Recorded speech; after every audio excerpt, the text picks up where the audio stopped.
Welcome students. The topic of today's lecture is general symptoms of plant diseases. पादप रोगों के सामान्य लक्षण. Symptoms is the sign of abnormalities or evidence of disorder on the plants as a result of successful infection of the host plants by the pathogen.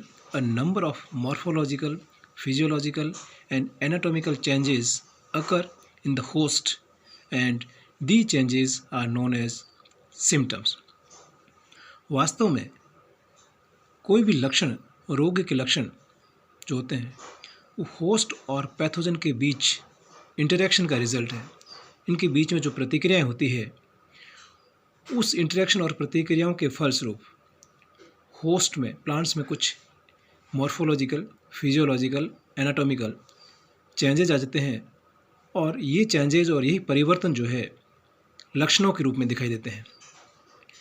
और इन लक्षणों के आधार पर किसी भी प्लांट पर रोगी की दशा का अनुमान हम लगा सकते हैं. अब ये सिम्टम्स विजिबल फॉर्म में भी हो सकते हैं होस्ट के ऊपर, या फिर होस्ट में जो है एनाटॉमिकल और फिजियोलॉजिकल चेंजेस के रूप में भी हो सकते हैं. तो हम किसी भी प्लांट पैथोजन, प्लांट डिजीज़ के जो सिम्टम्स है उसको हम दो ग्रुप में बांटते हैं.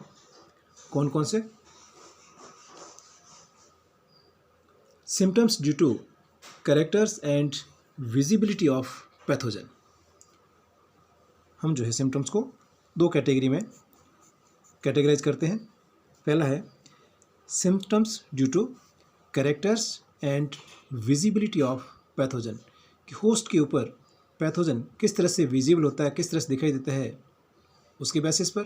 और second symptoms due to morphological and anatomical disorder, कि उसमें जो है मॉर्फोलॉजिकल क्या डिसऑर्डर हुए और एनाटॉमिकल क्या डिसऑर्डर हुए, उसके बेसिस पर हम जो है किसी भी सिम्टम्स को दो कैटेगरी में डिवाइड करते हैं. तो सबसे पहले हम देखते हैं symptoms due to characters and visibility of pathogen. Maximum pathogens की जो वेजिटेटिव ग्रोथ होती है वो होस्ट टिश्यूज़ के अंदर होती है, लेकिन कुछ पैथोजन के जो रिप्रोडक्टिव पार्ट और डोरमेंट स्ट्रक्चर होस्ट की सरफेस पर पार्शियली या कंप्लीटली जो बाहर आ जाती है और ये बाहर निकल कर एक ग्रुप में दिखाई देने लग जाती है. कुछ पैथोजन में वेजिटेटिव और रिप्रोडक्टिव ऑर्गन की जो ग्रोथ होस्ट की सरफेस पर होती है. ऐसी कंडीशन में किसी भी डिजीज़ के सिम्टम्स पैथोजन की स्ट्रक्चर पर डिपेंड करते हैं. तो हम स्ट्रक्चर, उसके कैरेक्टर्स पर और उसकी विजिबिलिटी के बेसिस पर हम डिजीज़ सिम्टम्स को क्लासीफाइड करते हैं. सबसे पहले देखते हैं हम माइल्ड्यूस. आसीता, इसमें क्या होता है? The mildews fungus grows superficially as brownish or purplish growth on the host surface. Superficially growth on the host surface, कि वे रोग जिसमें पैथोजन होस्ट की बाहरी सरफेस पर ग्रोथ करते हैं माइल्ड्यूस कहलाते हैं. और इसमें पैथोजन होस्ट की लीफ, स्टेम और फ्रूट पर वाइट, ब्राउन और पर्पल स्पॉट के रूप में प्रकट होते हैं. और ये माइल्ड्यूस जो है आसीता दो तरह की होती है, डाउनी माइल्ड्यूस एंड पाउडरी माइल्ड्यूस. मृदु रोमिल आसीता और चूर्णिल आसीता. सबसे पहले देखते हैं downy mildews. In downy mildews mycelia and spore of the fungus appears a tangled cottony और downy growth on the host surface.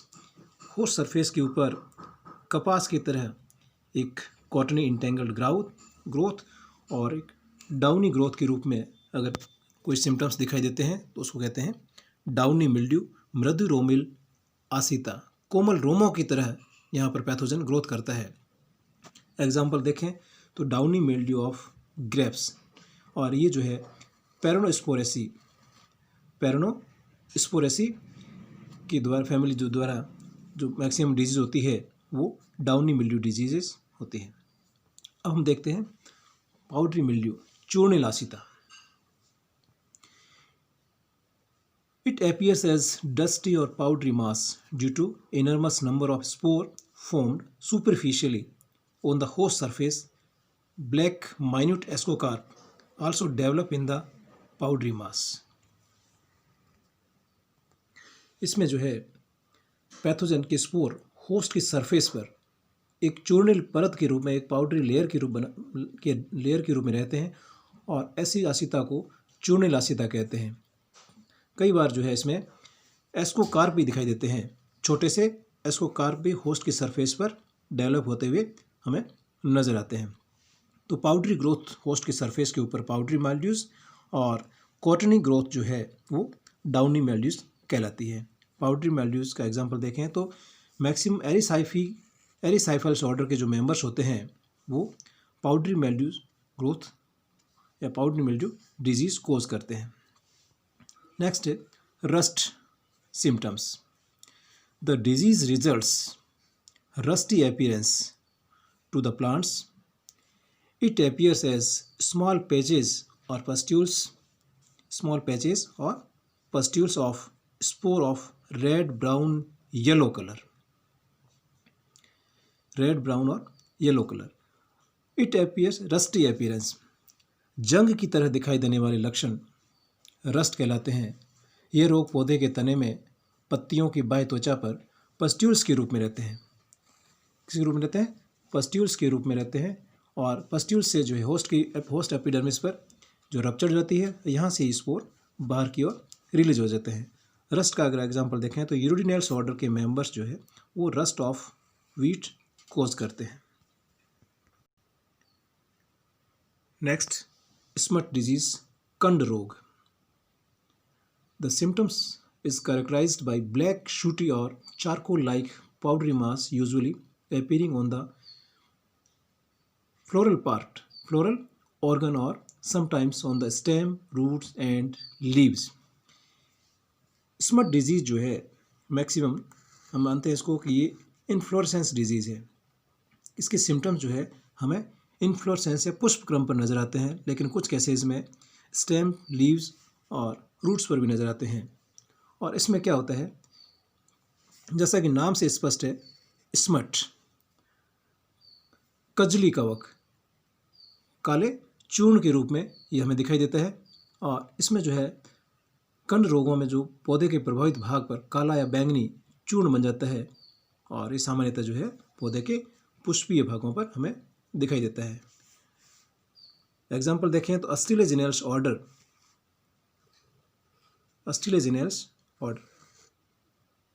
बेसिडियोमाइसिडिस class का मेंबर ऑर्डर अस्ट्रेलेजिनेल्स, और इस ऑर्डर के मैक्सिमम मेंबर जो है स्मट डिजीज कोज करते हैं, जैसे loose smut of wheat, Karnal bunt of wheat, loose smut of wheat and Karnal bunt of wheat. Next symptom white blisters, white rust disease, श्वेत फफोले। It appears as white blisters like pustules which break open the epidermis and expose powdery mass of sticky spores. Example, white rust of crucifery album. Cruciferae family के सदस्यों में जो है ये रोग उनके पौधों की पत्तियों में सफ़ेद फफोले जैसी पस्ट्यूल्स या पिटिकाएँ बन जाती है और अगर ये पिटिकाएँ जो है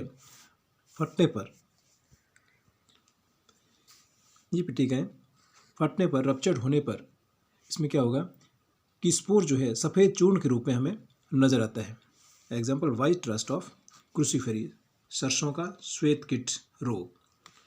नेक्स्ट सिम्टम्स ब्लॉच का मतलब होता है धब्बा। In some fruits superficial growths appearing as a blotch area. ये फलों में जो है इस तरह की डिजीज़ पाई जाती है और उसका जो सतही क्षेत्र जो होता है उस पर धब्बे दिखाई देते हैं, जैसे शूटी ब्लॉच ऑफ एप्पल। इसमें जो है कवक की अंतिम प्रावस्था या बाद की वृद्धि के कारण फलों पर धब्बे पड़ जाते हैं। सेब का कजली धब्बा, काला धब्बा, इसके जो है ये ब्लॉच कहलाता है। नेक्स्ट है scab. It appears as rough crust-like lesions on the plant's part and the symptoms mostly appears on fruits and vegetable parts.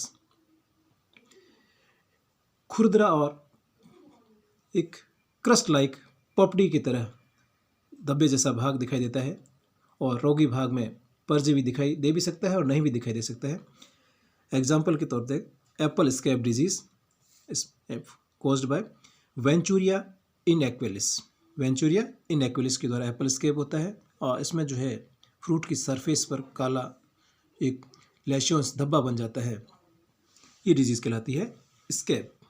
Next, स्क्लेरोशिया। स्क्लेरोशिया, these are the compact mass of dark and dormant hyphae.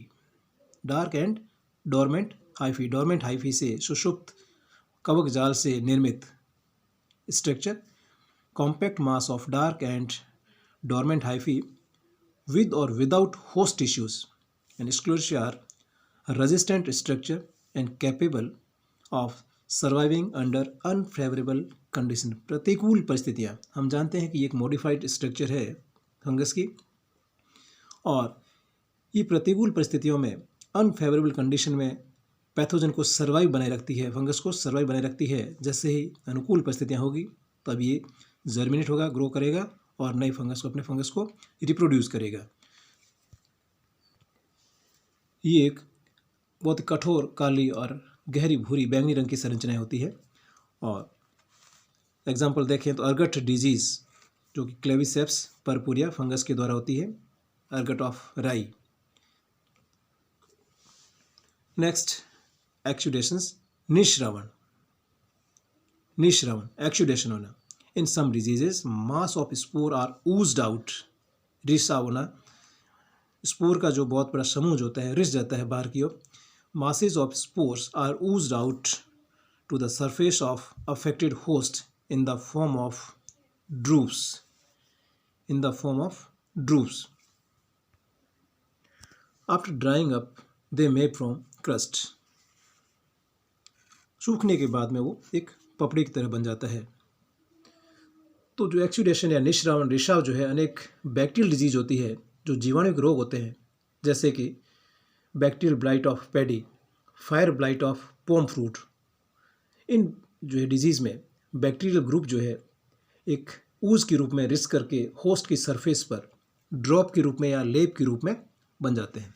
Host की surface पर लेप के रूप में बन जाते हैं, और वो लेप सूखने पर एक पपड़ी की तरह हमें दिखाई देता है। Bacterial blight of paddy, fire blight of pome fruit.